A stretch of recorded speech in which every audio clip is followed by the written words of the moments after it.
itu dugaan. Ya, dugaan kita nggak bisa menjustis bahwa adanya konflik kepentingan atau tidak, tapi itu sifatnya menduga. Artinya menduga itu bisa saja iya, bisa saja tidak. Nah, tetapi dari proses perjalanan pembahasan draft RUU PDL ini memang terkesan ada kesan ya, karena tadi ada penundaan itu ya. Penundaan itu kemudian ya ada beberapa sejumlah informasi ya. Ini juga belum tentu benar, tapi ini sifatnya informasi bahwa memang dalam proses RUU PDL 2021-2030 ini ada sejumlah pihak yang mencoba menyusupkan kepentingan-kepentingan di dalam RUU PDL ini. Ya, artinya kalau kemudian saya menjelaskan apa konkret kepentingan-kepentingan pihak-pihak tertentu dalam rancangan RUU PDL ini, ya apa namanya?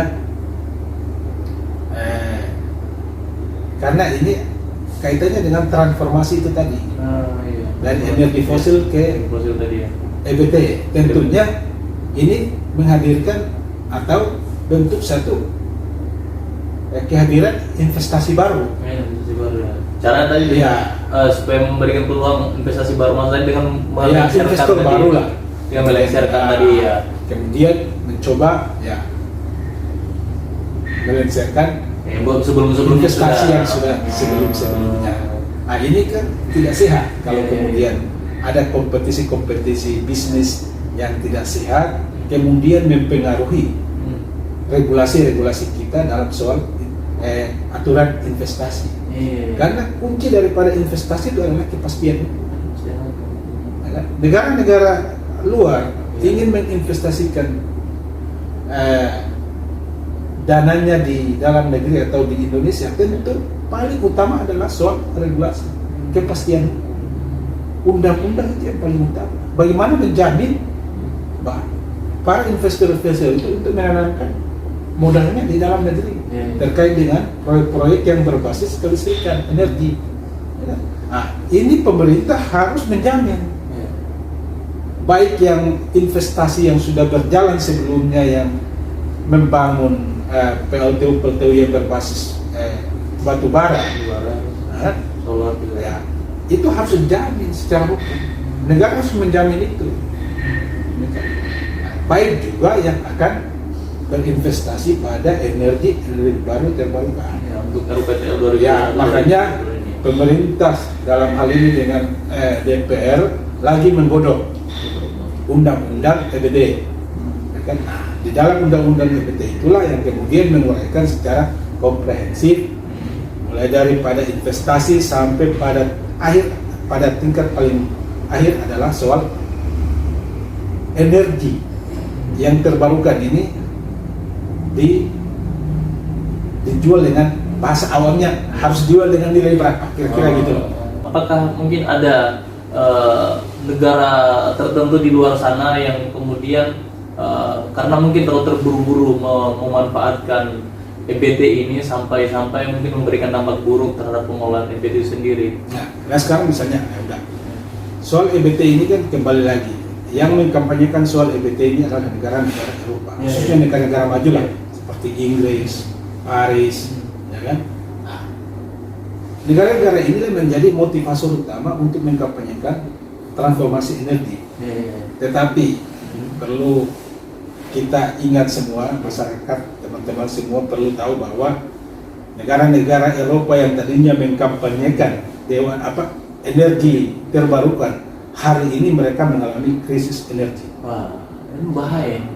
Hari ini sampai detik ini, sampai sekarang ini mereka lagi mengalami suatu krisis energi. Dan ini akan berdampak ekonomi mereka. Contohnya seperti negara-negara misalnya Inggris ya. Inggris hari ini dia mengalami satu krisis yang kemudian berdampak pada perekonomian negaranya. Ya kan? Yang tadinya dia udah mengandalkan dengan EBT. Ketika EBT ada beberapa pembangkit tenaga angin, kincir angin itu tidak bisa dioperasikan karena mereka memasuki musim Ya, musim dingin. krisis energi tadi ya. Nah, musim dingin itu faktornya. Ketika mereka memasuki musim dingin, kan tidak ada kincir itu tidak bekerja, Iya, iya. akhirnya tidak menghasilkan energi. Nah, itu satu. Yang kedua, pasokan gas mereka terhambat. Pasokan gas. Iya, iya. Nah, Inggris itu mengandalkan pasokan impor gas dari Rusia maupun dari Amerika. Iya. Tetapi hari ini peristiwa adanya kebocoran gas pipa pipa gas itu ada terjadi kebocoran. Iya. Kemudian itu dimanfaatkan oleh negara Rusia untuk memainkan harga gasnya. Jadi di sini ada politik bisnis lah kira-kira seperti itu. Sehingga berdampak buruk tadi kemerosotan ekonomi. Nah, ini terjadi kepanikan.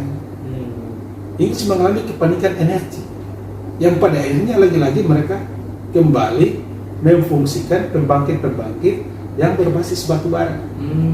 Kembali lagi ke ini ya, ke energi konvensional tadi ya. Energi fosil lagi. Ya kan? Nah, peristiwa itu juga terjadi pada negara maju Cina. Iya. Cina yang tadinya sudah mulai melakukan peralihan transformasi energi fosil ke energi terbarukan. Iya. Ya kan? Hari ini dia mengalami terjadi pemadaman beberapa kota-kota besar di Cina. Sampai pabrik-pabrik produksi ya, pabrik produksi teknologi mereka nggak bisa dioperasikan karena nggak. Sementara Indonesia lagi semangatnya bertransformasi secara sporadis, tiba-tiba menaikkan EBT kita. Mungkin karena ini ya, ada ide-ide menarik itu tentang EBT, jadi bisa dibilang mungkin Indonesia ini mengalami, khususnya orang-orang yang berkepentingan di sini, bisa dibilang mungkin ya star syndrome ya. Star syndrome.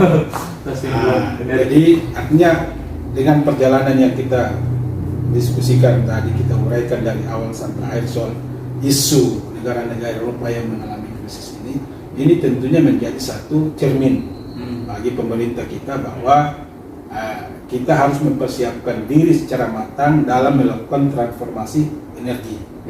Jangan sampai kemudian peristiwa yang dialami oleh negara-negara Eropa itu terjadi pada kita. Itu satu. Kedua, bahwa kita Indonesia ini memiliki cadangan batu bara terbesar keempat dunia. Artinya bahwa jangan kemudian pemerintah karena udah bertransformasi dari energi fosil ke energi terbarukan, kemudian mengeksploitasi batu bara kita untuk diekspor ke negara-negara luar, yang pada akhirnya 10 tahun kemudian mungkin kita sudah kekurangan pasokan batu bara. Padahal ini menjadi cadangan energi kita. Kalau sewaktu-waktu, kan, peristiwa Inggris itu terjadi pada kita masih punya cadangan energi. Karena EBT itu ya apa yang terjadi di negara-negara lain sama akan terjadi seperti di negara-negara kita. Karena negara kita pun ada musimnya. Ketika masuk musim hujan, musim panas, dan musim dingin, musim kekeringan, empat musim. Itu harus ada cadangan energi. Kita harus memiliki cadangan energi, ya kan? Untuk mengantisipasi sesuatu yang di luar dugaan. Oleh karena itu, kami Laskar Rakyat Jokowi menyarankan kepada pemerintah dalam hal ini Kementerian SDM untuk tidak tergesa-gesa, ya kan, dalam menggenjot transformasi energi fosil ke energi terbarukan. Walaupun itu adalah komitmen kita bersama, ya kan, untuk menjaga iklim pemanasan global, kita harus bertransformasi. Tetapi catatannya adalah jangan terburu-buru.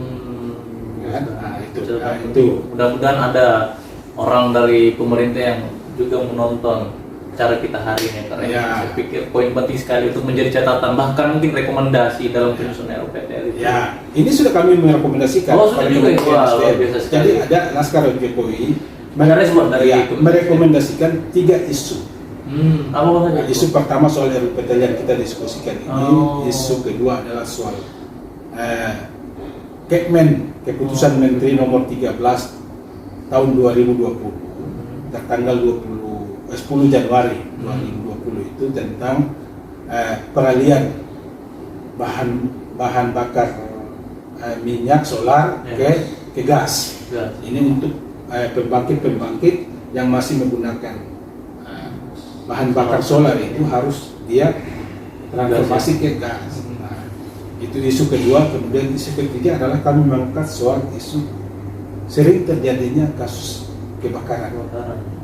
Yang terakhir kita mencontohkan misalnya kasus di Lapas Tangerang yang menewaskan korban sekitar 41 orang yang tewas, dan lain puluhan orang luka. Nah, ini kasus ini setelah adanya penyelidikan dari pihak aparat kepolisian menyimpulkan bahwa peristiwa kebakaran itu adalah akibat instalasi listrik konsleting. Nah, ini dan sudah menetapkan 3 orang tersangka. Dan artinya itu kasus yang terakhir yang kita contohkan. Tapi sebenarnya hampir sebagian besar kebakaran yang terjadi di ibu kota besar ini faktor utamanya adalah instalasi listrik. Padahal di Kementerian SDM, Dirjen Kelistrikan itu sudah ada regulasi soal pemasangan jaringan instalasi listrik, itu ada regulasi. Itu masuk di RUPTL juga? Enggak, itu di luar RUPTL, tetapi regulasi atau aturan-aturan itu yang mengatur soal pemasangan jaringan instalasi listrik maupun di perkantoran pemerintah atau swasta ataupun masyarakat pada umumnya. Karena ingat, kita di masyarakat ini kan sampai mungkin di lembaga-lembaga swasta maupun pemerintah dalam pemasangan instalasi listrik itu tidak sering, ya biasalah kalau ada yang katanya ada yang paham pasang listrik itu yang dipanggil, padahal belum tentu dia memahami karena ada daya beban di situ. Ya, orang memang betul-betul harus ahli yang memiliki keterampilan dan izin sertifikasi dari pemerintah. Tapi itu tidak ada sangkut pautnya sama sekali dengan RUPTL. Enggak, ini konteksnya di luar. Tadi yang direkomendasikan kepada pemerintah itu yang direkomendasikan oleh Laskar pada Kementerian SDM. Ada 3 isu yang kami rekomendasikan. Nah, kami berharap Pak Menteri SDM bisa menindaklanjuti apa yang kami memberikan masukan-masukan sehingga ini bisa kita sama-sama membangun bangsa ini, kita sama-sama mengawal program-program Bapak Presiden Jokowi untuk kepentingan bangsa kita yang akan datang. Ini menarik sekali. Berarti kalau misalnya Abang bilang seperti itu, bisa dibilang sejauh ini belum ada respon rekomendasi dari yang disampaikan oleh Laskar Jokowi ke pemerintah. Kami sudah menyampaikan rekomendasi tersebut. Kalau kemudian respon yang kami harapkan adalah tindakan.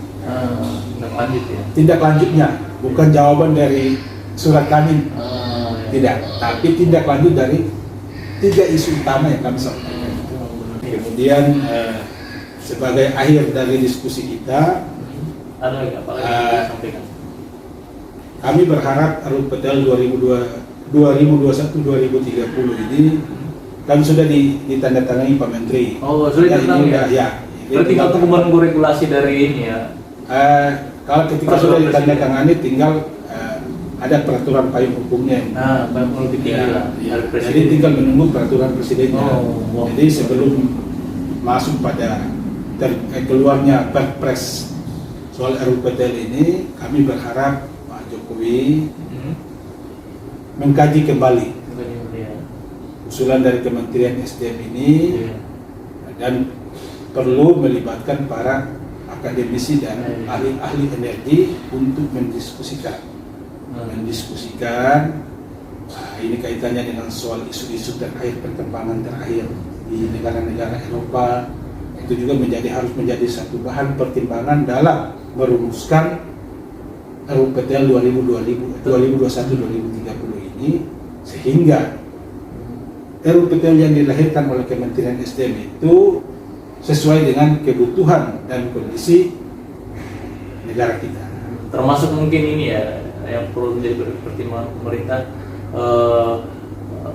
investor yang sebelumnya sudah memiliki kerjasama itu ya.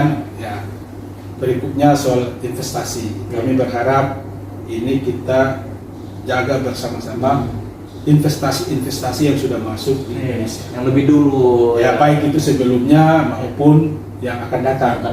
Karena investasi-investasi ini perlu kita jaga bersama dalam mengawal. Nah, dalam bentuk kepastian. Itu yang perlu konsisten kita kawal bersama-sama sehingga para investor itu tidak ragu datang ke Indonesia. Karena mereka sudah melihat regulasi kita, aturan-aturan kita tentang persoalan investasi penanaman modal di negara kita ini menjamin hak mereka. Jangan sampai menjamin hak mereka. Jangan investor ini dikorbankan karena kan merusak citra pemerintah juga. Merusak citra pemerintah Indonesia dalam hal ini khususnya Presiden Jokowi. Karena komitmen dari Pak Jokowi adalah satu, menjaga iklim investasi seoptimal mungkin. Wah, ini penting sekali. Seoptimal mungkin.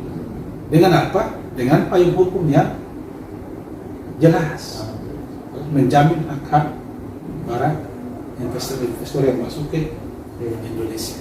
Karena ini lagi-lagi menyangkut kepentingan dan hajat hidup orang banyak. Makanya setiap pihak-pihak dalam hal ini mungkin investor-investor tadi sudah diberikan peluang lah. Investor-investor yang memiliki keinginan andil besar untuk berkontribusi pada bangsa dan negara kita ini yang kemudian diberikan kesempatan seperti itu.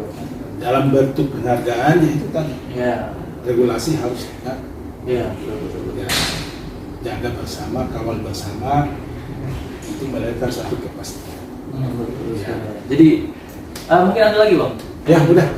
Itu. Ya, jadi teman-teman sekalian, para penonton sekalian, itu beberapa hal yang saya pikir sangat menarik ya, yang perlu menjadi suplemen nutrisi pengetahuan kita bersama. Siapapun ya, teman-teman penonton yang ada di rumah yang merasa tertarik dengan persoalan ini dan menganggap apa yang disampaikan oleh Bang Ridwan oleh RPTL perlu disuarakan sama-sama. Marilah kita sama-sama coba suarakan ke pemerintah. Dan mungkin teman-teman yang punya pendapat lain mengenai persoalan ini, silakan di komen di situ di YouTube kami, sehingga itu menjadi bahan masukan bagi kami, mungkin juga untuk pihak Laskar Rakyat Jokowi seperti itu. Dan termasuk juga pemerintah, jika memang menganggap ada yang keliru dari penyampaian kami, silakan klarifikasi. Kami akan dengan senang hati kami dengan senang hati mungkin mendengarkan hal-hal yang memang dianggap keliru oleh pihak pemerintah. Karena kita bukan ahlinya di bidang energi, tapi dengan isu-isu yang mencuat di media sosial ini menjadi satu keterpanggilan kami sebagai relawan untuk ikut bersama-sama mengawal proses. Penting sekali ya. Mudah-mudahan ada pemerintah yang menonton ini, orang dari kalangan pemerintah yang menonton ini, dan ya mungkin seperti itu ya. Dalam diskusi berikutnya kita akan coba menggali hal yang mungkin serupa atau punya keterkaitan dengan RUPTL ini jika memungkinkan, dan kalau bisa mungkin berikutnya kita juga akan mengundang ini ya beberapa ahli. Oke, bagi teman-teman jangan lupa berikan komentar teman-teman penonton sekalian yang serasa bisa menjadi masukan bagi kami, dan jika apa yang menjadi pembicaraan kami ini para penonton sekalian menganggap penting, silakan berikan like dan share video kami ya. Mungkin itu dari kami. Kami izin pamit mundur diri. Lagi jangan lupa subscribe channel kami, channelnya Anak Muda, channel Ridwan Hanafi ya. Sampai jumpa.